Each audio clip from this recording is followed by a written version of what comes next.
Hello students, स्वागत है आपका साइंस पार्क यूट्यूब चैनल पर। आज हम सॉल्व करने जा रहे हैं जुलाई 2023 set C class 12th biology question paper. ये क्वेश्चन पेपर आपको कहीं भी नहीं मिलेंगे, तो आप ये क्वेश्चन पेपर को यहाँ से देख सकते हैं। चलिए स्टार्ट करते हैं।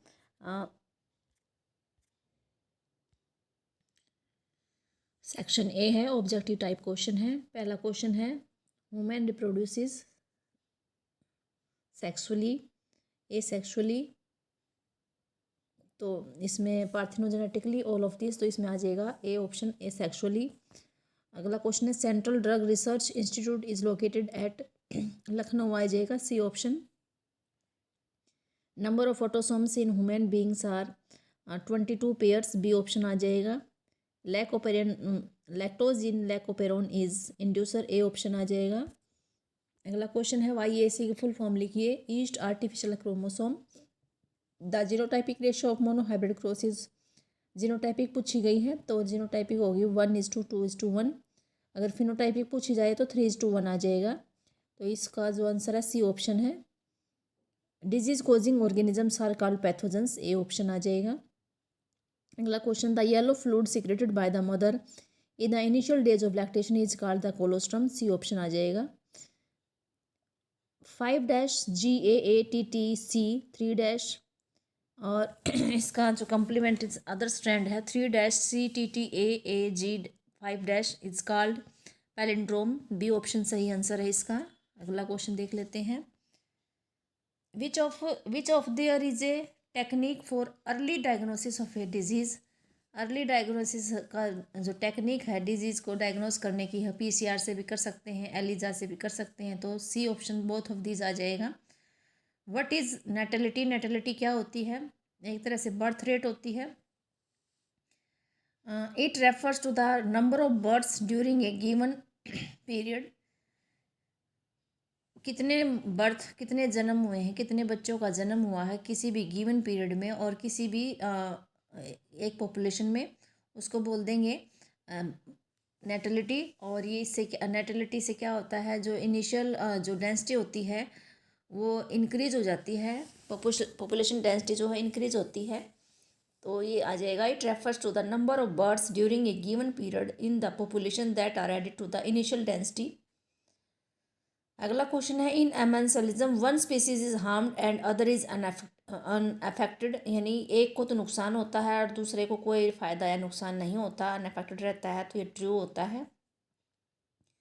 अगला है, dash is an example of commensalism, mycorrhiza. Mycorrhiza तो है म्यूचुअलिज्म का है, एपीफाइट आ जाएगा इसमें। मैंगो के उसके ऊपर है, पेड़ के ऊपर जो रहता है वो एपीफाइट होता है, इज एन एग्जाम्पल ऑफ कॉमेंसलिज्म्स, तो बी ऑप्शन सही आंसर है इसका। अगला है, the amount of nutrients like carbon, nitrogen etcetera present in the soil at the any time, किसी भी समय में जो न्यूट्रिएंट्स प्रेजेंट होते हैं, कार्बन, नाइट्रोजन वगैरह जो भी है, उसको हम स्टैंडिंग स्टेट बोल देते हैं, बी ऑप्शन इसका सही आंसर है। Dash is the are example of ex situ conservation, ex situ में जो है बोटनिकल गार्डन आ जाएगा, और ये wild life sanctuary, sacred groves national park, ये इन सितु के एग्जांपल हैं। तो बोटनिकल गार्डन जो होता है वो एक्स सितु कंजर्वेशन का एग्जांपल है, तो ए ऑप्शन सही है इसका। सेक्शन बी स्टार्ट हो गया है, very short answer type question है। फर्स्ट क्वेश्चन है, व्हाट इज एंडोस्पर्म, एंडोस्पर्म क्या होता है। एंडोस्पर्म के एक न्यूट्रिटिव टिश्यू होता है, it is A nutritive tissue found in the seeds of most angiosperm. जो एंजियोस्पर्म, क्योंकि एंजियोस्पर्म होते हैं वो उसमें जो सीड होता है उसमें एक जो न्यूट्रिशन एंड डेवलपिंग एम्ब्रियो को न्यूट्रिशन देने वाला एक टिश्यू होता है जिसको एंडोस्पर्म बोलते हैं, और ये एम्ब्रियो को के चारों ओर होता है, उसको नरिशमेंट प्रोवाइड करता है। It is found by the, बनता कैसे, ट्रिपल फ्यूजन से बनता है। It surrounds the developing embryo and provide the nutrition to the embryo, और उसको न्यूट्रिशन प्रोवाइड करता है। अगला है, देख लीजिए, व्हाट इज लैक्टेशन, लैक्टेशन क्या होता है। The mammary glands of the female undergoes differentiation during the pregnancy, जब फीमेल जो होती प्रेग्नेंट होती है तो उस समय क्या होता है, जो ममेरी ग्लैंड्स हैं उसमें डिफ्रेंशिएशन होती हैं और वो मिल्क प्रोड्यूस करना स्टार्ट कर देती हैं, towards the end of the pregnancy. जब प्रेगनेंसी का जो है एंड है होता है, पार्चुरेशन के टाइम जो है वो मिल्क प्रोड्यूस करना शुरू कर देती हैं और इस प्रोसेस को बोलते हैं lactation. What do you mean bye amniocentesis? Amniocentesis क्या होता है? ए फीटल सेक्स डिटर्मिनेशन टेस्ट होता है ये, based on the chromosomal pattern in the amniotic fluid, यानी कि बेबी के चारों तरफ जो एमनियोटिक फ्लूइड होता है उससे पता करते हैं कि फीटस का क्या सेक्स है। It is use to detect, और इससे क्रोमोसोमल और मेटाबॉलिक डिसऑर्डर्स भी डिटेक्ट कर सकते हैं। तो ये एमनियोसेंटेसिस लिख देना। अगला क्वेश्चन है explain divergent evolution in brief. Divergent evolution क्या होती हैं? देखिए इसमें हम होमोलोगस ऑर्गन के बारे में बताएंगे। डाइवर्जेंट इवोल्यूशन में होमोलोगस ऑर्गन क्या होते हैं? The organ which are similar in origin and structure but have different functions. For example four limbs of whales, bats, cheetah and human share similarities in the pattern of bones of four limbs but perform different functions in these animals.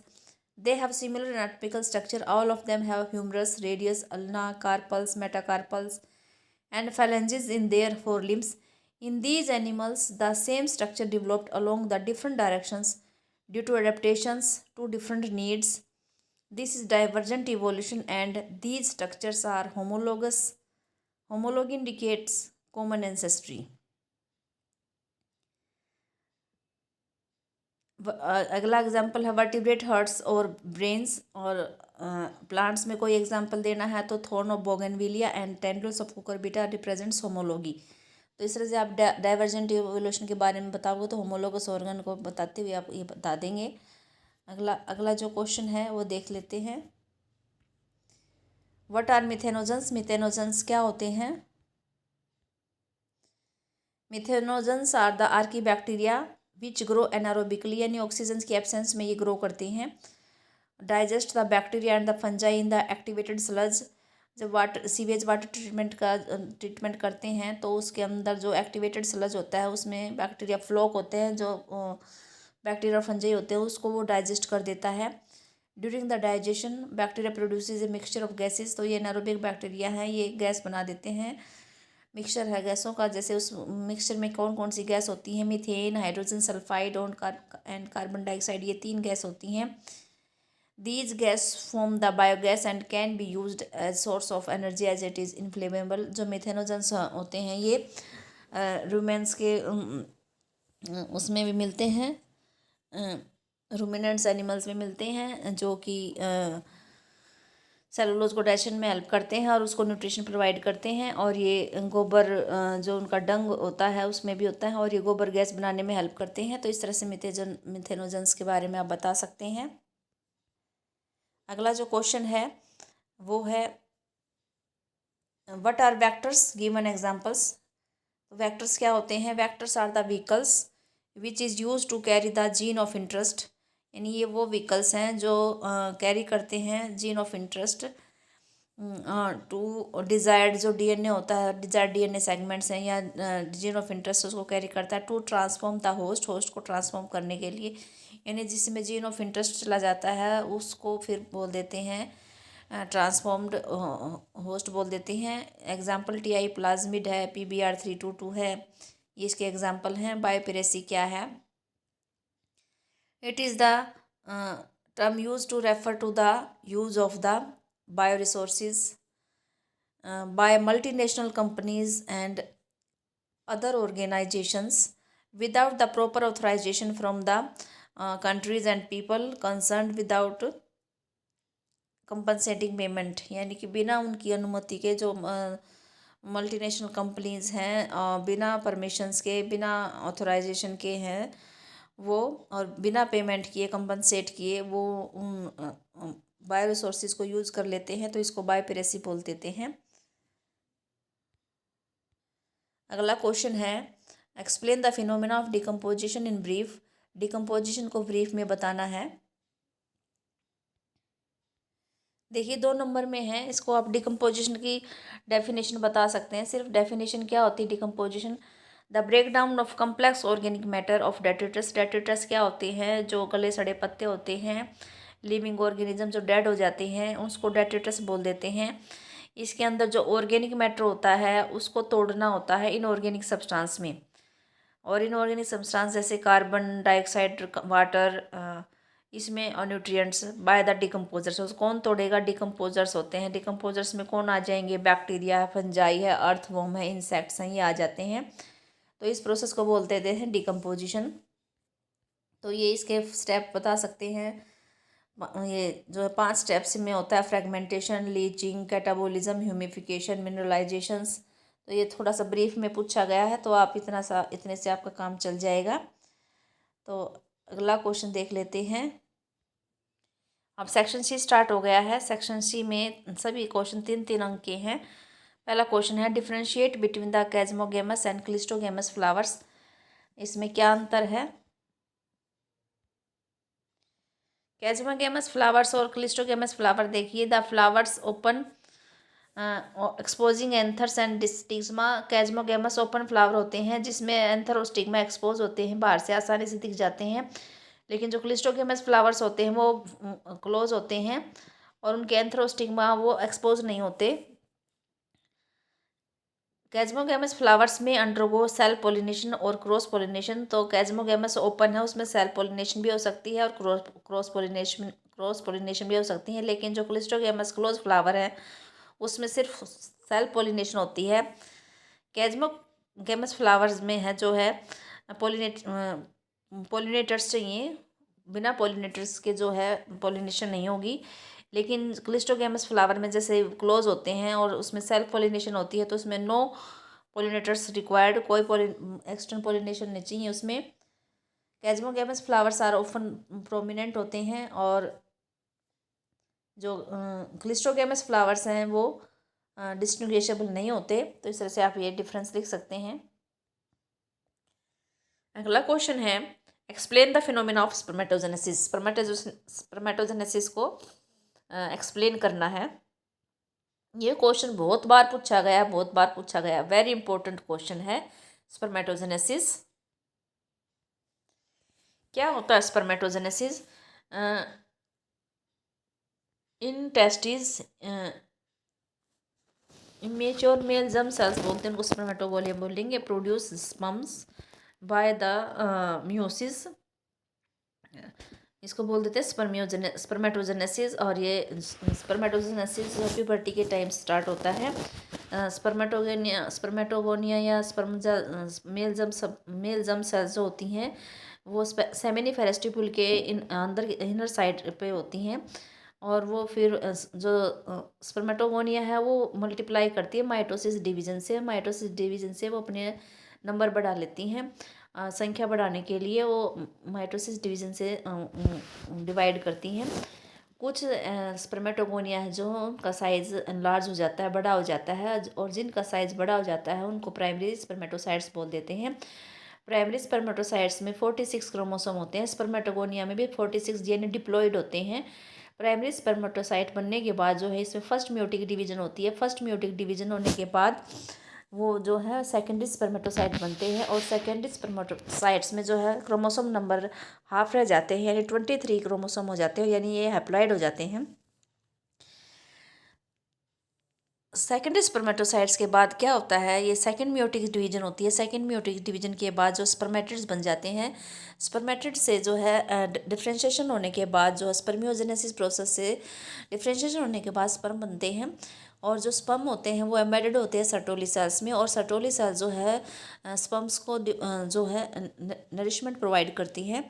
और फिर जो है जो ये sperm है जो release होते हैं सेमिनिफेरस ट्यूबल्स को, तो इस प्रोसेस को बोलते हैं स्पर्मिएशन। तो यहाँ आपको 3 चीज़ें, स्पर्मेटोजेनेसिस, स्पर्मियोजेनेसिस और स्पर्मिएशन, इन तीनों में आपको अलग अलग पता होना चाहिए क्या होता है। स्पर्मेटोजेनेसिस तो आप बोलोगे कि formation of the sperm from male germ cells या स्पर्मेटोगोनिया थ्रू मियोसिस। स्पर्मियोजेनेसिस की बात करोगे तो आप कहोगे कि differentiation of the spermatids into sperms या transformation of the spermatids into sperms is called the spermiogenesis. और स्पर्मिएशन को आप बोलोगे release of the sperm from the seminiferous tubules. तो इस तरह से ये 3 टर्म्स अलग अलग हैं, इसको अच्छे से कर लेना। इसमें कौन कौन से हार्मोन हैं जो अपना रोल प्ले करते हैं। तो प्यूबर्टी के समय क्या होता है, जो गोनाडोट्रोपिन रिलीजिंग हार्मोन होते हैं जो कि हाइपोथैलेमस से सीक्रेट होते हैं, वो जो है उनका लेवल इंक्रीज हो जाता है। ये लेवल इंक्रीज होने से क्या होगा, ये जो गोनाडोट्रोपिन है ये रिलीजिंग हार्मोन है, ये एंटीरियर पिट्यूटरी हार्मोन को स्टिमुलेट करते हैं, और वो स्टिमुलेट होने के बाद 2 हार्मोन सीक्रेट होते हैं वहाँ से, ल्यूटिनाइजिंग हार्मोन और follicular stimulating hormone. Luteinizing hormone जो है वो लीडिंग सेल्स पे एक्ट करता है और उनको स्टिमुलेट करता है।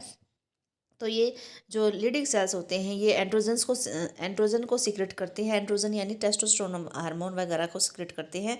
जो फॉलिकुलर स्टिमुलेटिंग हार्मोन है वो सर्टोली सेल पे एक्ट करती हैं और वहाँ उसको स्टिमुलेट करती हैं, और वो स्टिमुलेट होने के बाद जो है कुछ फैक्टर्स को सीक्रेट करती हैं, और ये फैक्टर्स जो हैं स्पर्मेटोजेनेसिस में हेल्प करती हैं। इस तरह से ये प्रोसेस हो जाता है स्पर्मेटोजेनेसिस का। तो आप ये लिख देना। अगला क्वेश्चन है what are STDs, explain with examples. STDs क्या है, उनको एग्जांपल के सहित बताइए। सेक्सुअल एसटीडीज की फुल फॉर्म होती है सेक्सुअली ट्रांसमिटेड डिजीज। डिजीज और infections which are transmitted through the sexual intercourse are collectively called sexually transmitted diseases और वनरल डिजीजेज और रिप्रोडक्टिव ट्रैक्ट इन्फेक्शंस, यानी आरटीआई, वीडी, ये आप बोल सकते हैं। एग्जाम्पल्स में क्या लिख देंगे, gonorrhoea, syphilis, genital herpes, chlamydiasis, genital warts, trichomoniasis, hepatitis B, AIDS, ये सारे आप एग्जाम्पल लिख देना। अगला क्वेश्चन है explain Hardy Weinberg principle. Hardy Weinberg principle को एक्सप्लेन करना है। देखिए हार्डी-विनबर प्रिंसिपल क्या है। इन ए गिवन पॉपुलेशन, किसी भी गिवन पॉपुलेशन में frequency of occurrence of alleles और genes can be finding out. किसी भी पॉपुलेशन में हम उसकी फ्रीक्वेंसी बता सकते हैं अलील की और जीन की। This frequency remains fixed and even remains the same through generation. ये जो फ्रीक्वेंसीज हैं जीन की और अलील्स की ये सेम रहती हैं, कांस्टेंट रहती हैं जनरेशन आफ्टर जनरेशन, इनमें कोई चेंज नहीं आता। और ये जो फैक्ट्स है ये दिया गया था हार्डी-विनबर प्रिंसिपल ने दिया गया था। प्रिंसिपल क्या कहता है, principle states that the allele frequency in a population are stable and constant from generation to generation. The gene pool remains constant, जो जीन पूल होता है वो कांस्टेंट रहता है। This is called the genetic equilibrium. जब वो constant रहता है तो उसको जेनेटिक इक्विलिब्रियम बोलते हैं। And sum total of all the allele frequency is 1, और उन सब जो सम करेंगे टोटल करेंगे सभी फ्रीक्वेंसीज का उसको 1 बोलेंगे। तो उन्होंने इसको एक बाइनोमियल एक्सपेंशन के थ्रू इसको एक्सप्लेन किया था। पी प्लस क्यू का होल स्क्वायर जो है ये जो मैथमेटिकल टर्म है, P square plus 2 PQ plus Q square is equal to 1। P where P और क्यू क्या है, पी तो रिप्रेजेंट करता frequency of alleles of A and capital A, और small A allele small A in population, यानी P जो है वो कैपिटल ए के लिए है, क्यू जो है वो स्मॉल ए के लिए है। Frequency of capital A individual in a population is simply P square हो जाएगा। और और जो स्मॉल ए का उसका है स्मॉल ए के लिए क्यू स्क्वायर हो जाएगा, और हेट्रोजाइगोट कंडीशन कैपिटल ए और स्मॉल ए के लिए 2PQ हो जाएगा। इस तरह से ये हो जाएगा। When frequency is measured the actual value varies that indicates the extent of the evolutionary changes. अब ये देखिए ये फैक्टर है, ये 5 फैक्टर हैं जो इसको इसकी प्रिंसिपल को जो है इफ़ेक्ट करते हैं। जीन माइग्रेशन और gene flow, genetic drift, mutation, genetic recombination और नेचुरल सिलेक्शन। तो इस तरह से आप ये हार्डी-विनबर प्रिंसिपल बता सकते हैं। अगला क्वेश्चन है how microbes play role in the household products. Household products में माइक्रोब्स कैसे प्ले करते हैं। Microbes in household products, microorganisms like lactobacillus and other commonly called lactic acid bacteria जो होते हैं वो मिल्क में ग्रो करते हैं and converts it to curd, यानी मिल्क को कर्ड में कन्वर्ट कर देते हैं। द लैब प्रोड्यूसेस एसिड्स, जो है ये जो लैक्टिक एसिड बैक्टीरिया ये एसिड प्रोड्यूस करते हैं।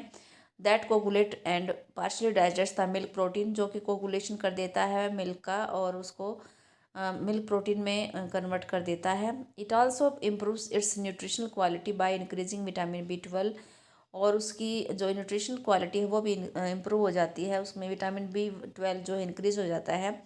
इन our stomach to the LAB play very beneficial role in the checking disease causing microbes. जो ये लैब होते हैं हमारी जो उसमें स्टमक में है, उसमें डिजीज़ कोजिंग बैक्टीरिया की जो है ग्रोथ नहीं होने देता, डिजीज़ कोजिंग माइक्रोब्स है उसकी ग्रोथ को रोक देता है। दूसरा जो है the dough is use for making food such as dosa and idli is fermented by bacteria. जो डो बनाते हैं इडली डोसा बनाने के लिए, उसको भी बैक्टीरिया से फर्मेंट किया जाता है। The puffed up appearance of dough, जो फुला फुला हो जाता है डो, वो उसमें CO2 गैस बनने के कारण हो जाता है। Dough used for making bread, bread बनाने के लिए भी इसका यूज़ करते हैं डो का, वो उसमें बेकर यीस्ट डालते हैं।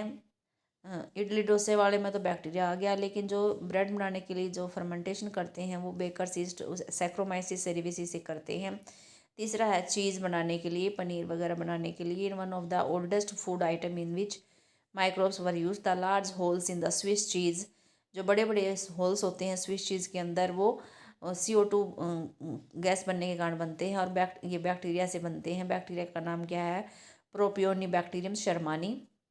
एक चीज़ और है, रॉकफोर्ड चीज़ है, उस वो भी ripened by growing a specific fungus, वो फंगस के कारण होता है, उसमें एक पर्टिकुलर फ्लेवर होती है। तो ये दो तरह के चीज़ हो गए, स्विस चीज़ हो गया और रॉकफोर्ड चीज़। रॉकफोर्ड चीज़ फंगस से और स्विस चीज़ बैक्टीरिया से, तो ये अच्छे से याद रखना है।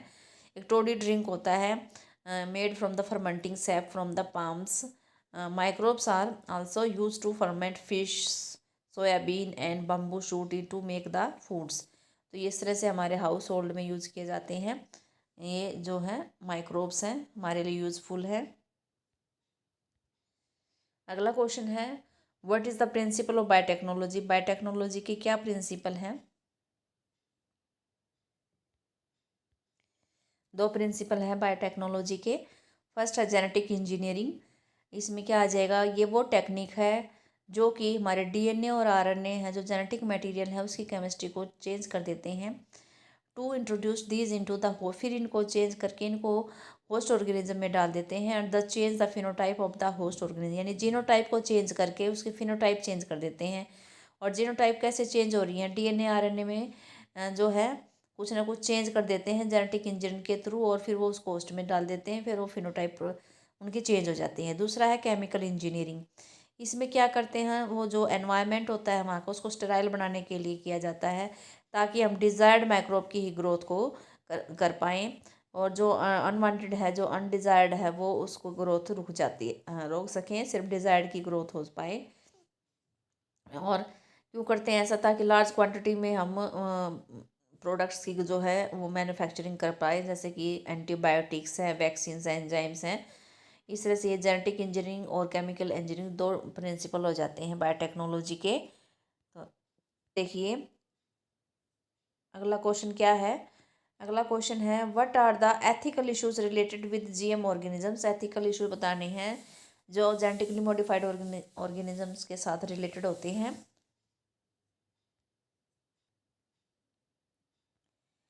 देखिए इसमें कौन कौन से एथिकल इश्यूज हैं।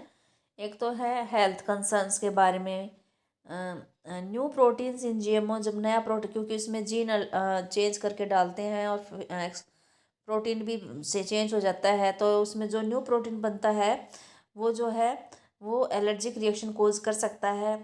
दूसरा एनवायरमेंटल इम्पैक्ट क्या है? GMO जो क्रॉप्स होती हैं might cross pollinate with the wild plant, वो वाइल्ड प्लांट के साथ जो है पोलिनेट कर सकता है, और सुपर वीड्स क्रिएट हो जाएंगी इस कारण से, और that are resistant to herbicides. तो उसका हर्बिसाइड्स के ऊपर कोई भी असर, हर्बिसाइड्स का उसके ऊपर कोई असर नहीं होगा। ऐसी सुपर वीड्स जो है पैदा हो सकती हैं। लॉस ऑफ बायोडाइवर्सिटी, बायोडाइवर्सिटी का लॉस हो सकता है, जैसे wide spread use of specific GM crops, मतलब बार बार हम वो स्पेसिफिक GM क्रॉप्स यूज़ करते रहेंगे तो जो है जेनेटिक डाइवर्सिटी रिड्यूस हो जाती है प्लांट्स और एनिमल्स की, making them more vulnerable to disease, और उसको ज़्यादा बीमारी होने की संभावना रहती है। फिर impact on the non-target organisms. There is a concerns that insect resistance crops like BT corn might unintentionally harm beneficial insects, और ये जो है हार्म बेनिफिशियल इंसेक्ट्स को भी हार्म पहुंचा सकते हैं। तो ये इस तरह से बहुत से इश्यूज हमारे सामने आ सकते हैं जीएमओ से रिलेटेड। अगला क्वेश्चन देखिए, what is biodiversity, what are its types. Biodiversity क्या है और उसके टाइप्स क्या हैं। बायोडाइवर्सिटी क्या है, is the variety of living forms present in various ecosystems, कि भाई अलग अलग जो फॉर्म्स हैं, लिविंग फॉर्म्स हैं, चाहे वो प्लांट्स, एनिमल्स, माइक्रो ऑर्गेनिज्म कुछ भी हो सकते हैं, तो वो जो हमारे इसमें इकोसिस्टम में प्रेजेंट है या अर्थ प्रेजेंट है उसको बायोडाइवर्सिटी बोलते हैं। इसके 3 टाइप होते हैं, जेनेटिक डाइवर्सिटी, स्पीसीज डाइवर्सिटी और इकोसिस्टम डाइवर्सिटी। अब सेक्शन डी स्टार्ट हो गया है। सेक्शन डी में सभी क्वेश्चन जो है 5 अंक के हैं। 3 क्वेश्चन करने हैं इसमें, 2 में इंटरनल चॉइस है और 1 में नहीं है।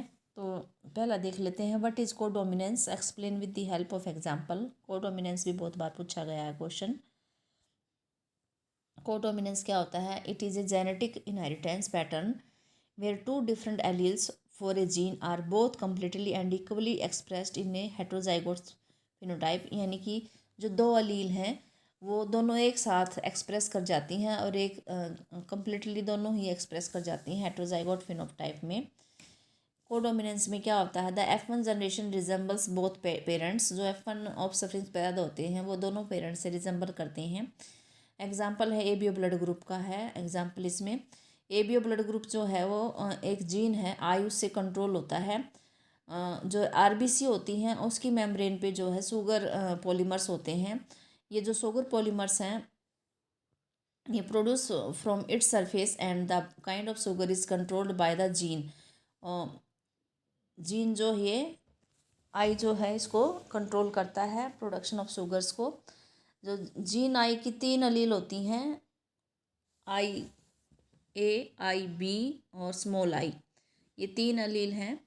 The alleles I A and I B produce a slightly different form of sugars, यानी आई ए और आई बी दोनों शुगर प्रोड्यूस करते हैं, दोनों थोड़े अलग अलग होते हैं, इसलिए इनका नाम आई ए और आई बी है। और जो स्मॉल आई है वो कोई भी शुगर प्रोड्यूस नहीं करती, इसलिए से जीन आई है वो 3 अलील हो गए, 2 अलील तो शुगर प्रोड्यूस करती हैं और 1 अलील शुगर प्रोड्यूस नहीं करती। बिकॉज ह्यूमन हमें पता है ह्यूमन डिप्लॉयड ऑर्गेनिजम्स हैं, तो डिप्लॉयड ऑर्गेनिजम्स में सिर्फ 2 ही अलील अपने आप को एक्सप्रेस कर पाती हैं, पोजेस उनके पास 2 अलील होती हैं। इन तीनों में से कोई भी 2 हो सकती है। अगर हम तीनों की स्टडी करेंगे तो ये पॉपुलेशन में स्टडी करनी पड़ेगी। आई ए और आई बी जो है वो कम्प्लीटली डोमिनेट होते हैं ओवर स्मॉल आई के ऊपर। In other words I A और small I are present only I A expresses because small I does not produce any sugar, क्योंकि स्मॉल आई कोई शुगर प्रोड्यूस नहीं करता, आई ए प्रोड्यूस कर रहा है तो वही एक्सप्रेस कर पाएगी अपने आप को।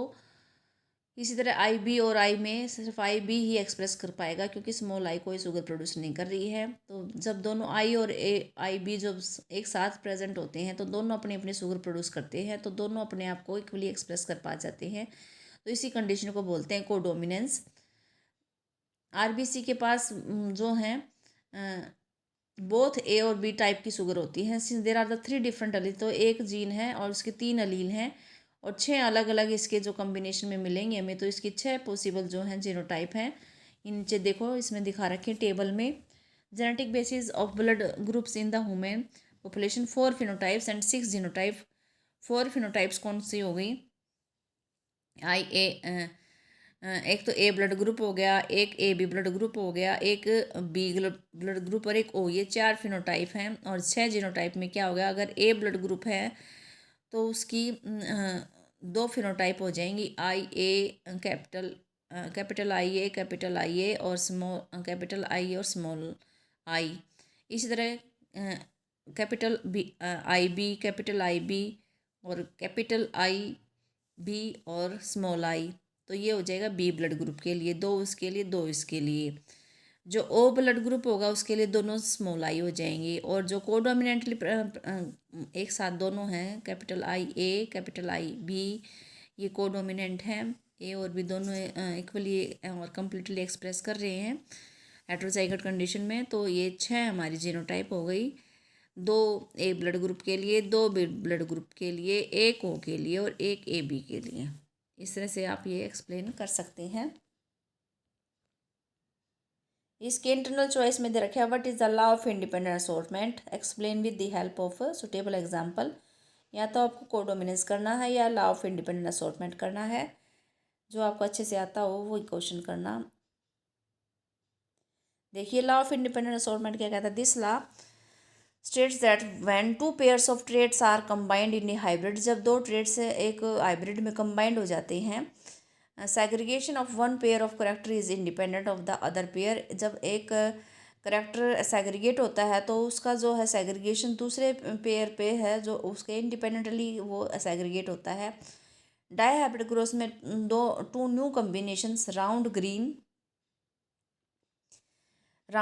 And wrinkled yellow are formed, ये 2 नए कॉम्बिनेशन बन जाते हैं, राउंड ग्रीन और wrinkled yellow, due to independent assortment. वो इंडिपेंडेंटली जा रहे हैं, इसी कारण से 2 कॉम्बिनेशन आ रहे हैं, 2 कॉम्बिनेशन बन रहे हैं, इसका मतलब वो इंडिपेंडेंटली असॉर्ट हो रही हैं। For seed shape round wrinkled and seed colour that is yellow and green.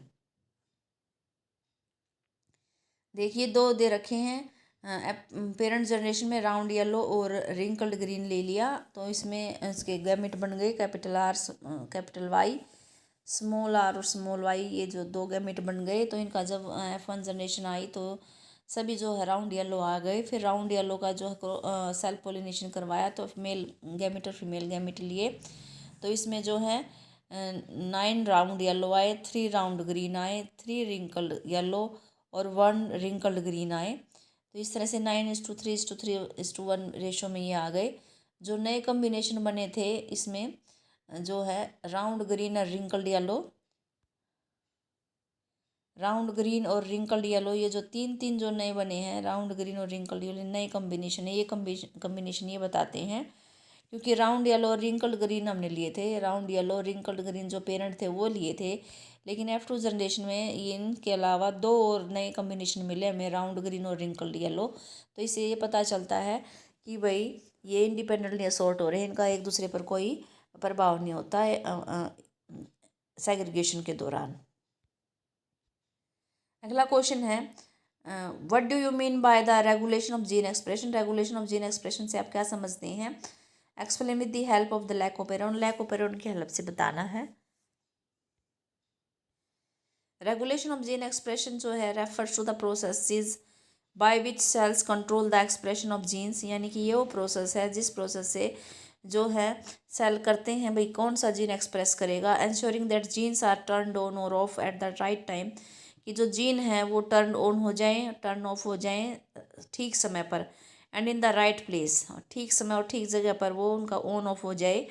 This regulation is crucial for various cellular functions, और ये बहुत ज़रूरी है ये रेगुलेशन सेलुलर फंक्शन के लिए, including growth, differentiation and response to the environmental stimuli, यानी कि जो जीन की रेगुलेशन है उनका टर्न ऑन टर्न ऑफ होना बहुत ही क्रूशियल फंक्शन है। तो इसलिए इसका देखते हैं कैसे लैकोपेरोन का एग्जांपल देकर समझाना है। तो लैकोपेरोन जो होता है इसमें डीएनए सीक्वेंस होता है, रेगुलेटरी डीएनए सीक्वेंस है, और 3 जो होते हैं उसके अंदर स्ट्रक्चरल जीन्स होते हैं ZYA, स्ट्रक्चरल जीन ZYA हैं जो कोड फॉर एंजाइम के लिए टू ब्रेक डाउन लैक्टोज को तोड़ने के लिए, beta galactosidase Z beta galactosidase के लिए कोड करेगा, Y परमेजेज के लिए करेगा, ए जो है ट्रांस एसिटाइलेज के लिए कोड करेगा, प्रमोटर जो होता है वहाँ पर जो RNA पॉलीमरेज बाइंड करता है तो वो साइट को प्रोवाइड करता है, बाइंडिंग साइट को। ऑपरेटर जो होता है ये स्विच का काम करता है, ऑन ऑफ का काम करता है, और ये प्रमोटर और स्ट्रक्चरल जीन के बीच में होता है। रेगुलेटरी जीन जो होता है IJ ये रिप्रेस्ड प्रोटीन को प्रोड्यूस करता है और ये ऑपरेटर से बाइंड करता है। ये इसके जो हो गए कंपोनेंट्स हो गए। अब रेगुलेशन कैसे करेगा lac operon.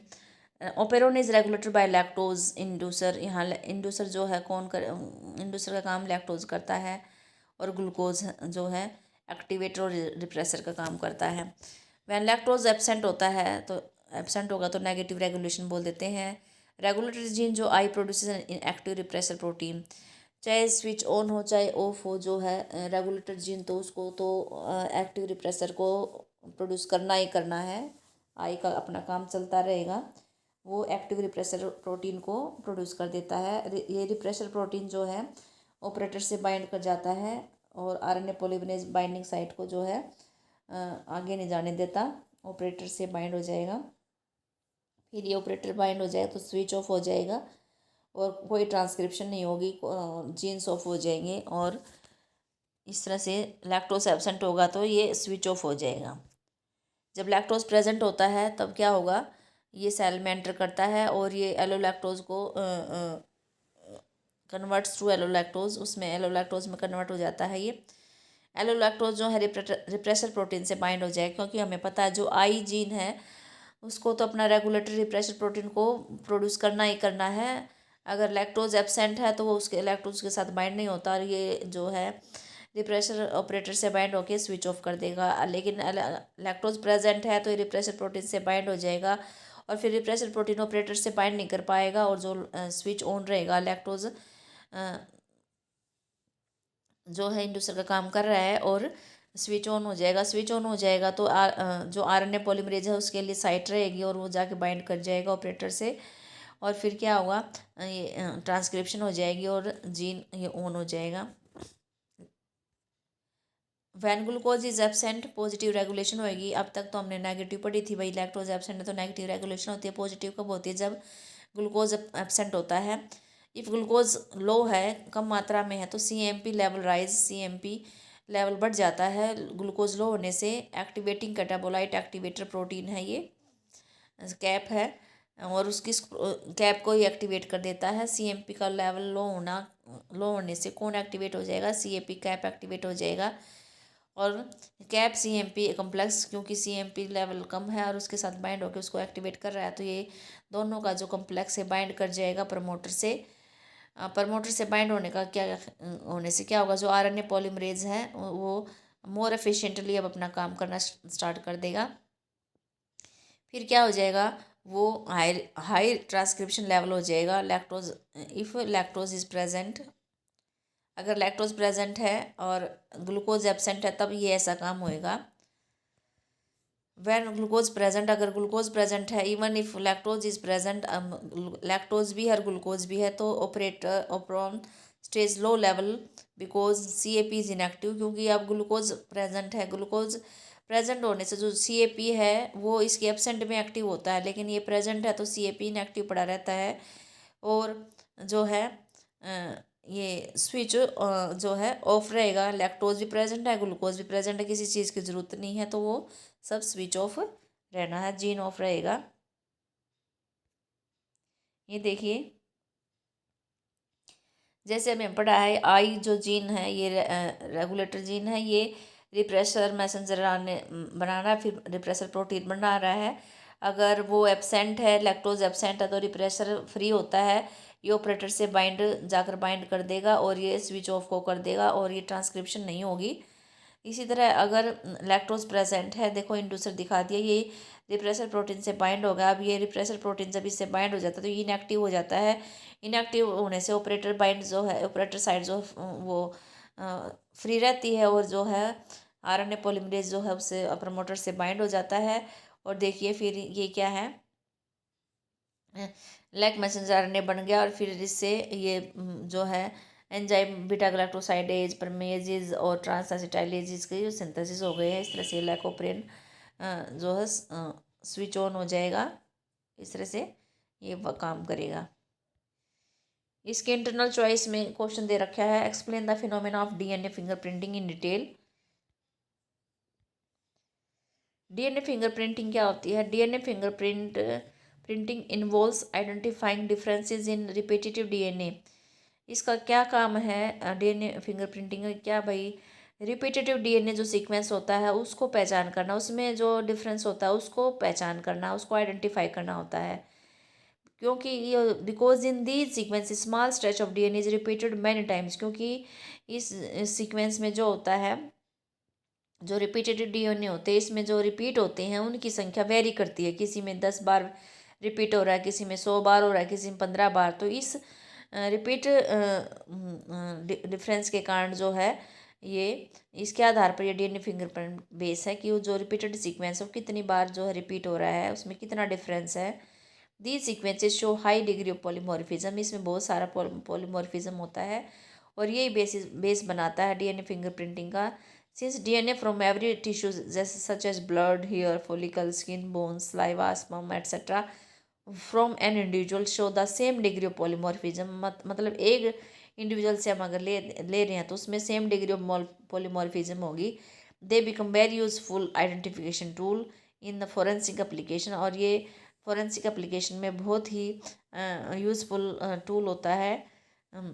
As the polymorphism are inheritable, क्योंकि जो पॉलीमॉर्फिज्म है ये एक जनरेशन से दूसरी जनरेशन में इनहेरिट हो जाती है, पेरेंट्स से बच्चे में चली जाती है। DNA fingerprinting is the basis of paternity testing in case of disputes के केस में जो है डीएनए फिंगरप्रिंटिंग बहुत काम आती है, ये पैटर्निटी टेस्टिंग करने में हेल्प करती है। ये जो टेक्निक है डीएनए फिंगरप्रिंटिंग की, ये जो है initially developed by Alex Jeffrey, उसने डेवलप की थी।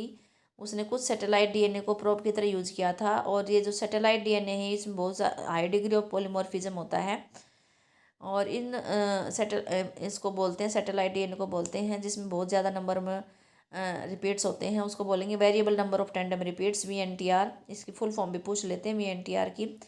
The technique involve southern blot hybridisation using radio labelled VNTR as a probe.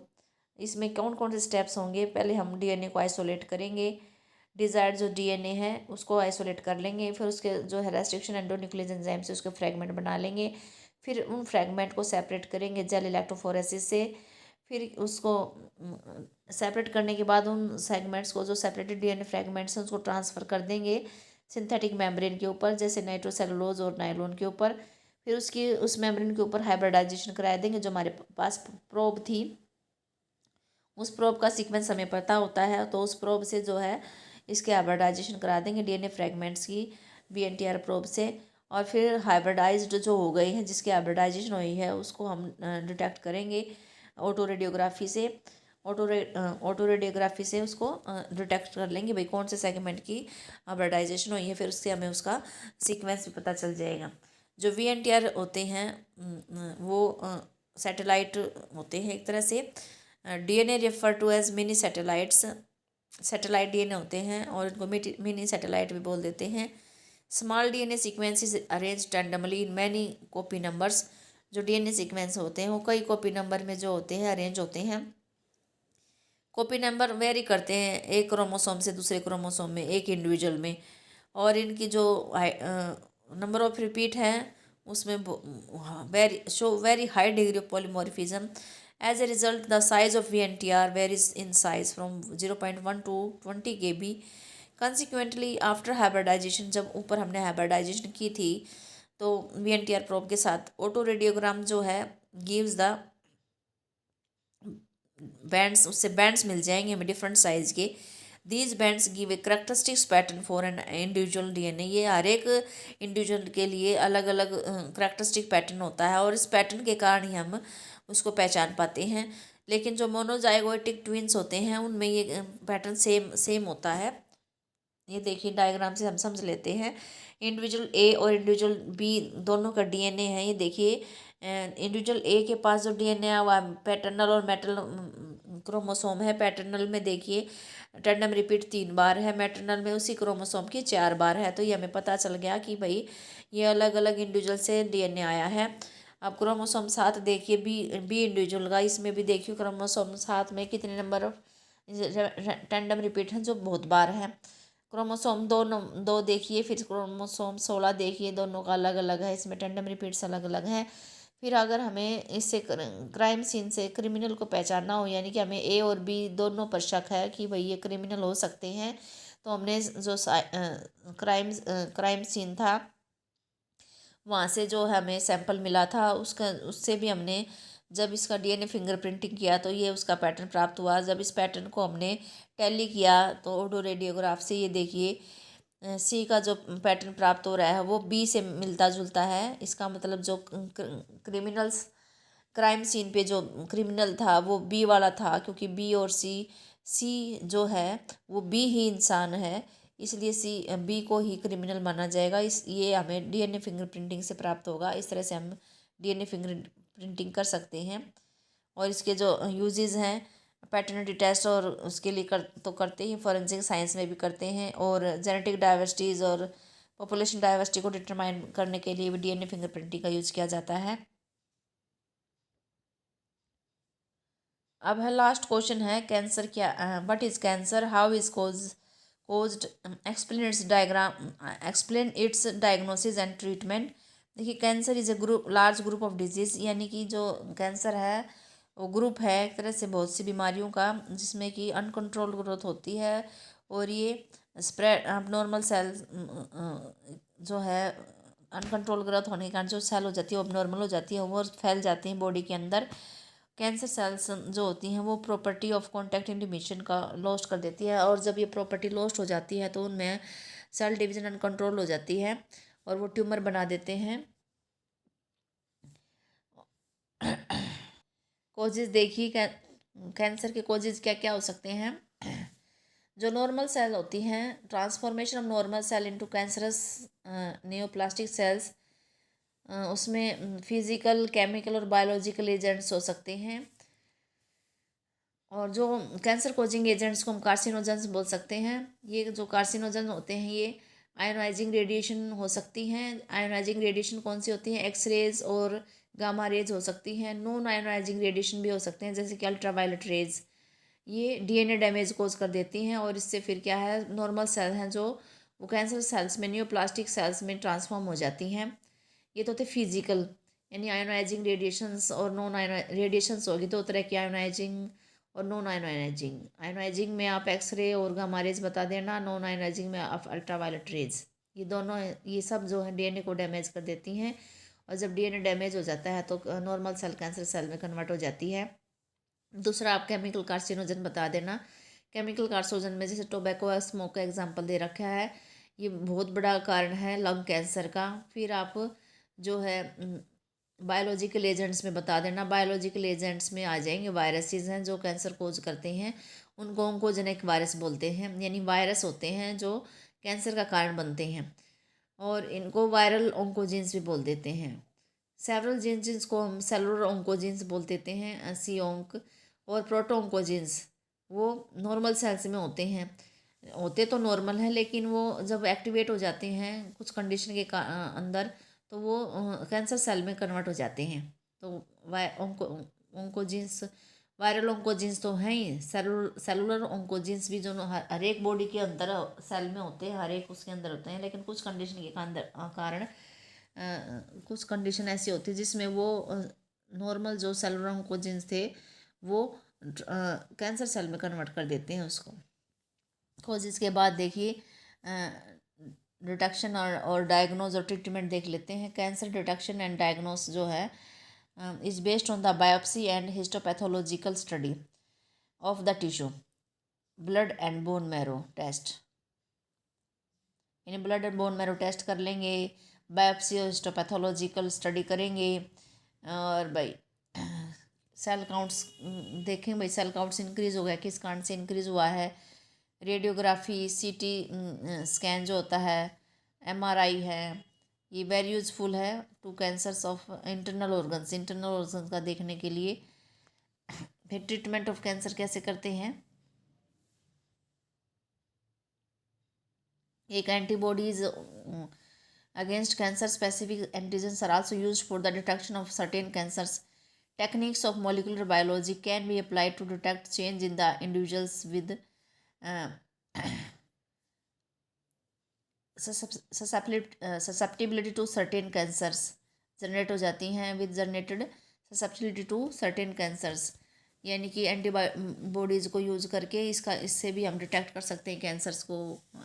Elijah है, पीसीआर है, इस तरह से इनको यूज़ करके भी डिटेक्ट कर सकते हैं।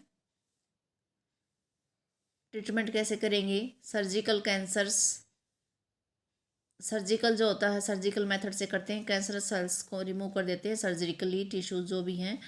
रेडियोथेरेपी में tumour cells are irradiated lethally by radiation, यानी कि उस ट्यूमर सेल्स को लिथली यानी कि उसको मार गिराने के लिए उस पर रेडिएशन से ट्रीटमेंट करते हैं। कीमोथेरेपी में ड्रग्स देते हैं कैंसर सेल को मारने के लिए, लेकिन उसके बहुत सारे जो हैं साइड इफ़ेक्ट होते हैं, हेयर लॉस, एनीमिया वगैरह, खून की कमी हो जाती है, हेयर लॉस हो जाता है। इम्यूनोथेरेपी क्या होते हैं? Patients are given with alpha interferon which activated the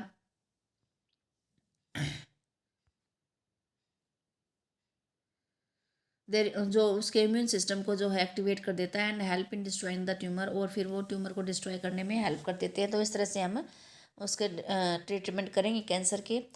तो ये आज का हमारा जो है सेट कंप्लीट हो गया है। आपको अगर वीडियो पसंद आ रही है तो लाइक करें, ज़्यादा से ज़्यादा कमेंट करें, और चैनल पर नए हैं तो चैनल को सब्सक्राइब करें, और अगली वीडियो के नोटिफिकेशन के लिए नोटिफिकेशन का आइकन बटन दबा दीजिए।